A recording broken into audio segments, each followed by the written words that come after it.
To my YouTube listeners, if you haven't subscribed to the channel yet, please subscribe.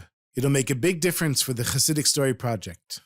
This is the Chassidic Story Project with Barak Hullman, podcasting from Jerusalem, Israel. This podcast is sponsored by listeners just like you. To become a supporter of this podcast, please go to HasidicStory.com, HASIDIC story.com. You'll never know, you'll never know, you'll never know, you'll never know. In the late 1700s, in a town near Apta in Poland, there was a Torah scholar who had merited to have wealth and Torah Ugdula, at the same time. Which, as everybody knows, in ancient times, when the Holy Temple existed, if a person wanted to be wealthy, they would daven to the north, and if someone wanted to grow spiritually, they would daven to the south. And as the Heilige Rebbe Nachman teaches, that if a person merits to have both wealth and Torah, it's because they're so humble that they're actually standing exactly between the point of the north and the south.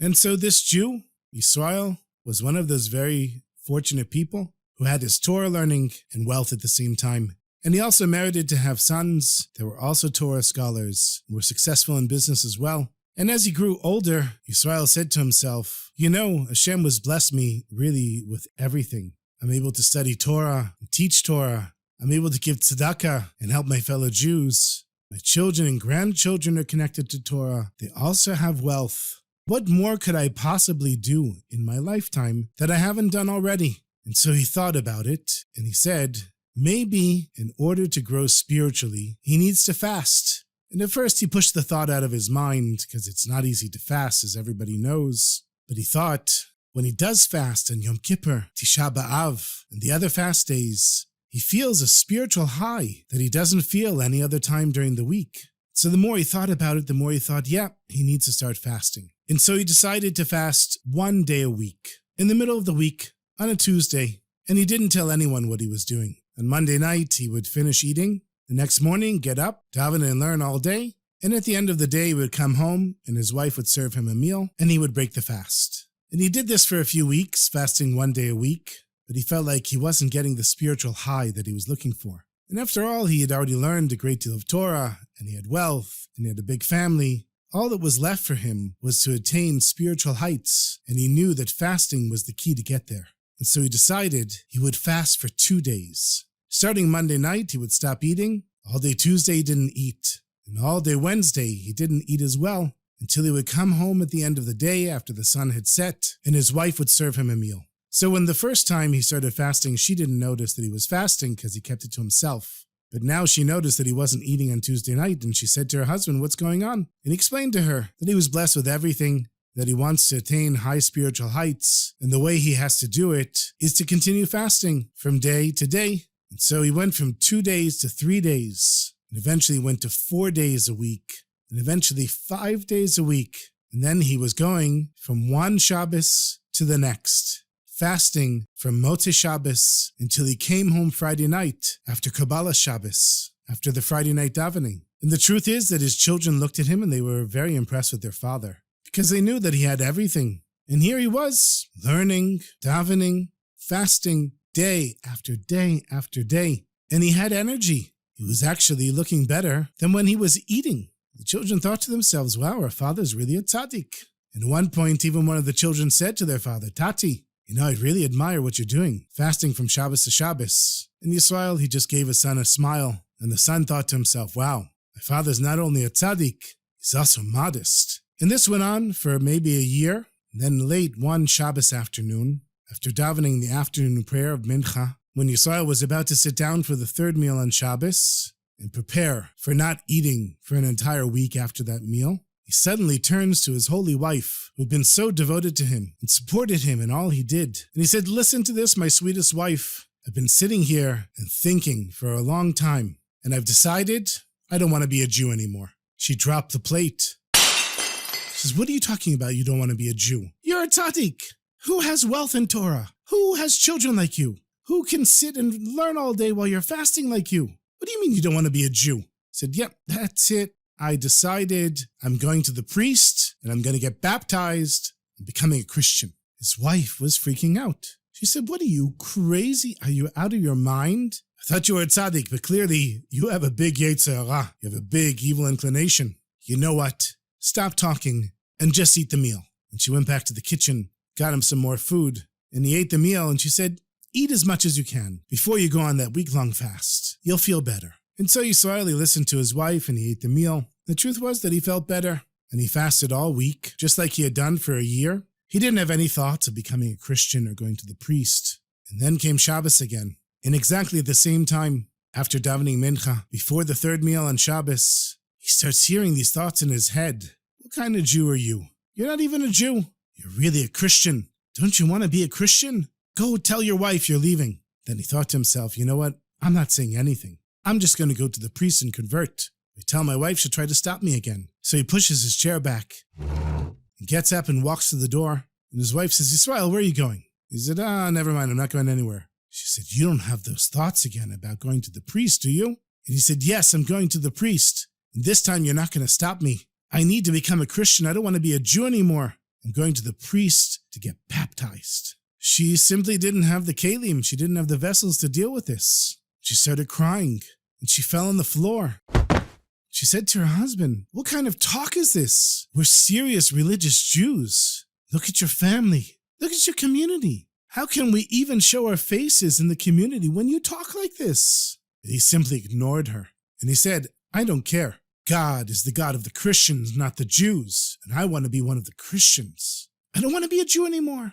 I'm going to the priest to get baptized. She begged her husband, please, it could be all the fasting that you're doing. Sit down and eat something. Maybe you'll feel better. And so he sat down and ate. The truth was that he felt better, but this time she didn't let it go. Sunday morning, she went straight to her sons and told them what had happened. And of course they were shocked. They never imagined that their father, who they thought was a great tzaddik, could ever say words like that. And so they watched their father the whole week. There was no sign of anything strange with him. He learned Torah as usual, he davened as usual, but they decided they would come to their parents' house for the third meal on Shabbos and see if the same thing happened. And here once again, the third Shabbos comes, and late in the afternoon, before he eats the third meal, without saying a word, Yisrael throws off his Shabbos clothes, puts on his weekday clothes, and starts running out of the house. The wife and the sons run after their father, and he's running as fast as he can. They caught up with him just before he got to the priest's house, and they grab him and they start carrying him back home against his will. Start shouting at them, what are you doing? You don't have the right to take me away from the priest. I want to be a Christian. I'm allowed to be a Christian if I want to be. I have free will. I've had it being a Jew. The whole way he's cursing his wife and his sons, and Hashem, and the forefathers, and anyone he could think of. He said, all I want to do is go back to the house of the priest and get converted. Please, you have to do it. And his sons, when they brought him back home, they put him back in his chair.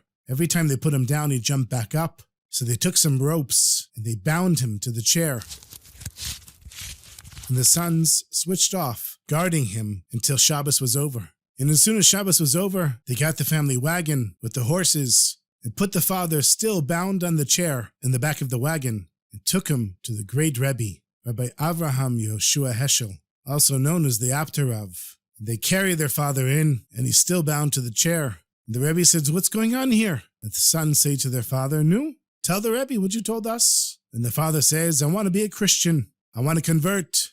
The tzaddik says to the children, okay, take your father to the other room. And then he says to the children, you're going to take your father back home and don't give him any food or water whatsoever. Even if he's extremely hungry, even if he's starving and asks for food, just ignore him. Don't even give him a spoonful of water, even if it seems like he's about to die. Chas v'shalom. And I promise you he won't die. Don't give him anything until tomorrow night when you see 3 stars in the sky. And only tomorrow night, when the day is fully over, and you see the 3 stars, pry open his mouth and pour a little bit of water into him to revive him. If you do exactly as I say, with Hashem's help, everything will be okay. And so the sons took their father, they stuck him back in the wagon and rode him back home.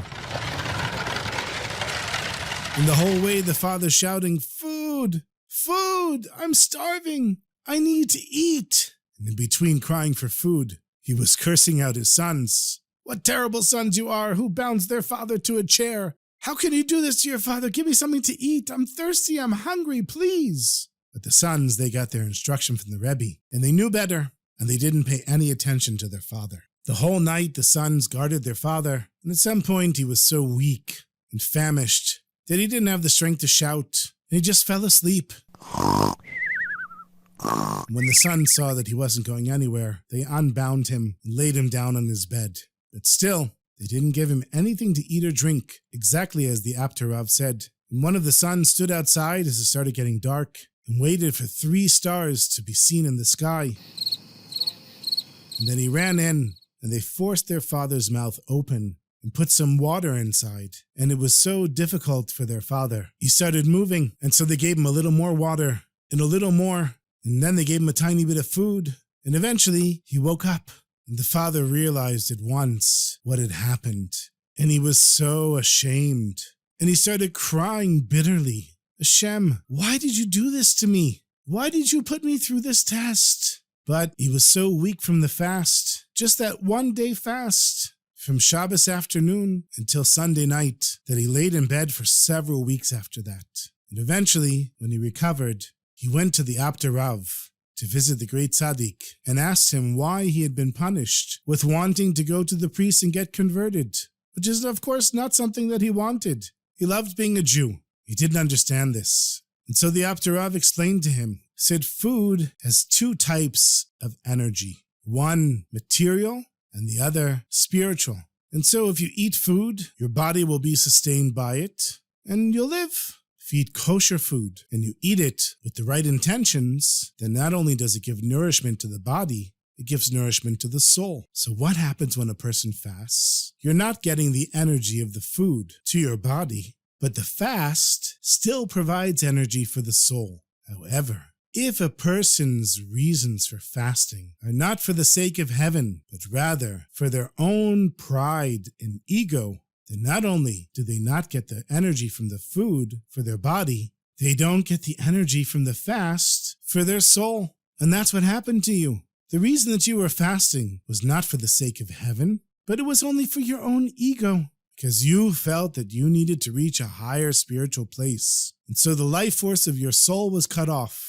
And so it brought you to the deepest, darkest place of a Jew, chas v'shalom, God forbid, wanting to convert to another religion. And so now you can understand why I told your sons that you wouldn't be able to eat all day from Motzei Shabbos until Sunday night, because that was a fast that was really for the sake of heaven. In the merit of that fast, all of your previous fasts were elevated, and that's why you became so weak that by just fasting 1 day, you were sick for 3 weeks afterwards, because that one fast concentrated all of the previous fasts and elevated them. So now that you understand what happened, I'm sure that you'll act a little differently this time around.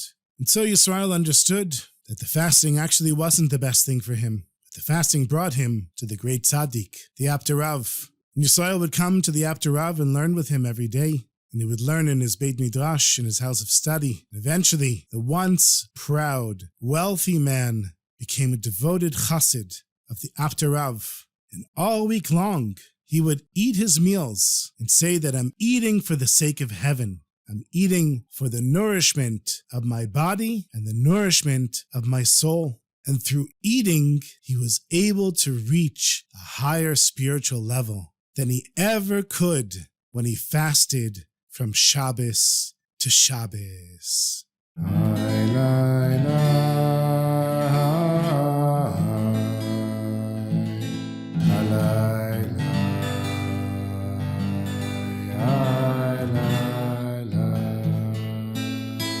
I've got another story for you, and this is the first time that I'm consciously retelling a story that I told in the podcast. There was a sweet Jew that left me a comment on one of the YouTube stories telling me that I could find the proper details of a Baal Shem Tov story in a certain book. As you listen to more and learn more, you'll see that you'll come across the same story again and again. Different Rebbes, different details, but the point of the story is the same. So this is a story about Reb Zusha that I told already, I don't remember in which episode, but I found the story again, and I found it with more details, and since it's one of my favorite stories, I wanted to tell it again. Let me tell you, sweetest friends, there are very few Rebbes as sweet and as special as the heilige Reb Zusha. And as you know, of course, Reb Zusha and Reb Elimelech were known as the Holy Brothers. Reb Elimelech became a great Rebbe. Reb Zusha, he's not as well known. Now, I've told the story of why Reb Zusha wasn't allowed to become a Rebbe, why we don't have any writings of Reb Zusha.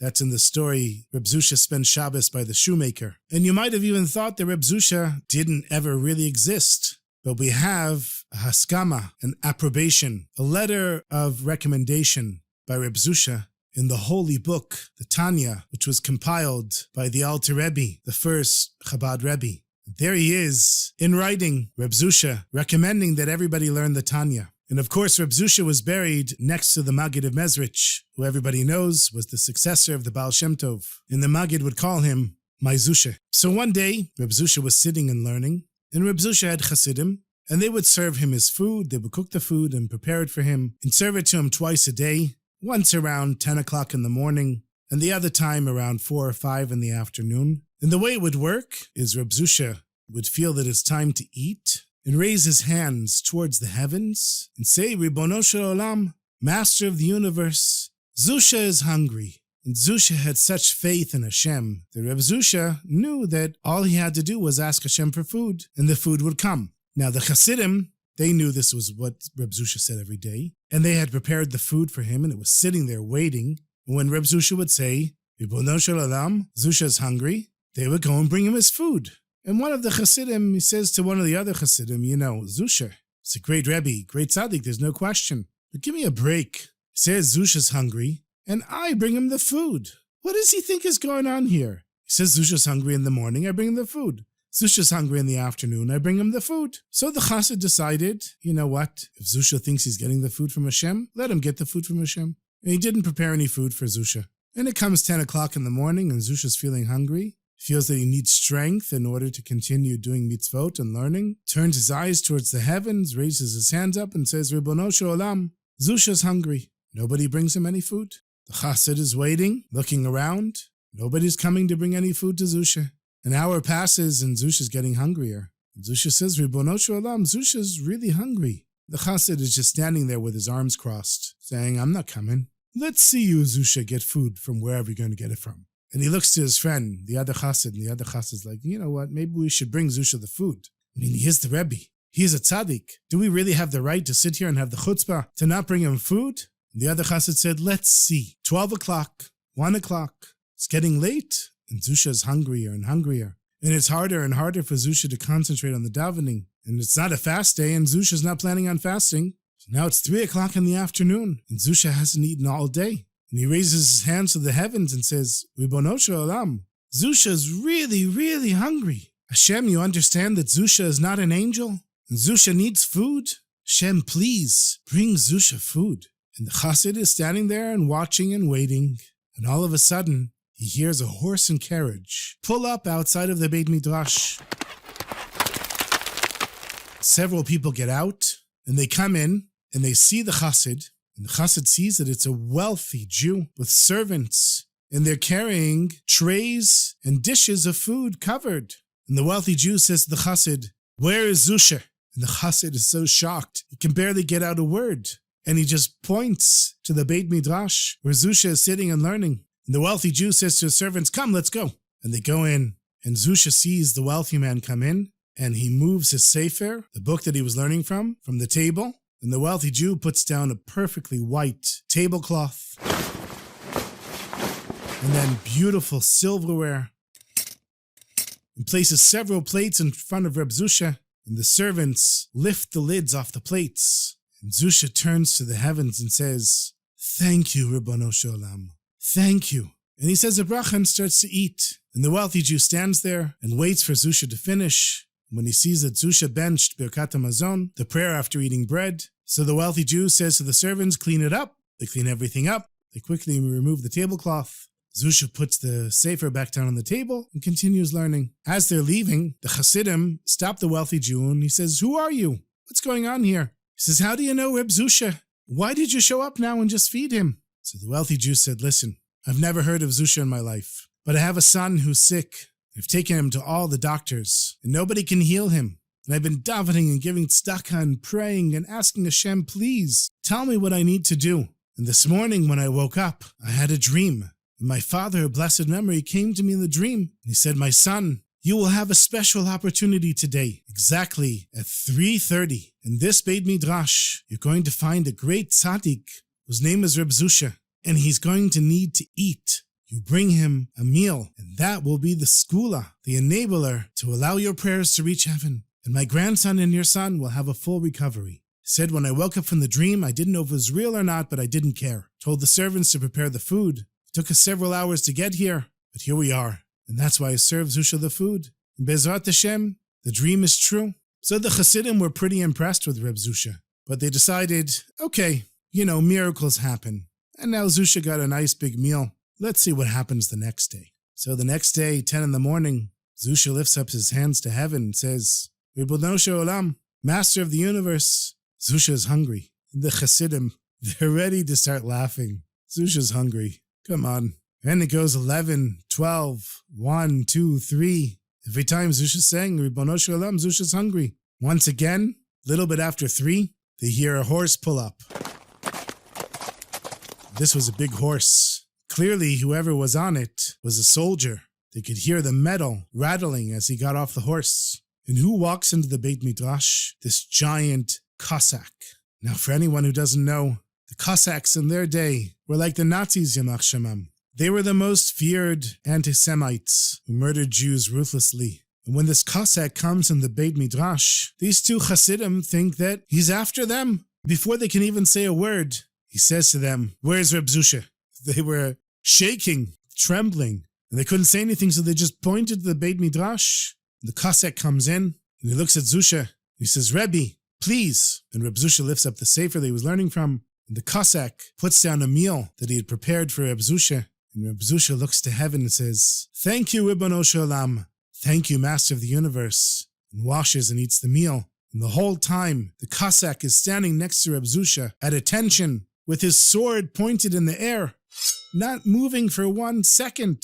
And every now and then the Chassidim would take a peek in the Beit Midrash, and the Cossack would look at them like he was ready to kill them. And they were so scared they ran back in the other room. Finally, Reb Zusha finishes. The Cossack cleans everything up, starts walking out, and he goes to the Chassidim, gives the first one a nice slap in the face, and the other one as well, and he says to them, next time Reb Zusha asks Ribono shel olam for a meal, you make sure to be the ones to give it to him, and don't make me come back here again. So of course you know, my sweetest friends, that was Eliyahu Navi, that was Elijah the prophet, dressed as a Cossack, who had the great zchut, the merit, to bring Reb Zusha his food. It's such a sweet story, but there's so much in it. First of all, how many times do we think that we ask Hashem for something, and he doesn't hear us? Just because it takes a long time for us to either figure out that we weren't really davening for the right thing, or for Hashem to give us what we were davening for, doesn't mean that Hashem wasn't listening.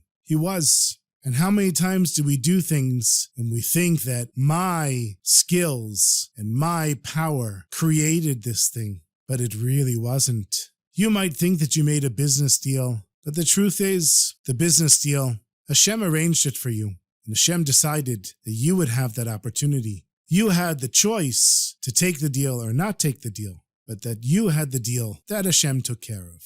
So when you're davening, my sweetest friends, remember that Hashem hears every single prayer. And when you think that kochi ve'otzim yadi asali et hachayil hazeh, that my strength and my abilities created this reality, know that just like the Chassidim learned, Hashem is running the world.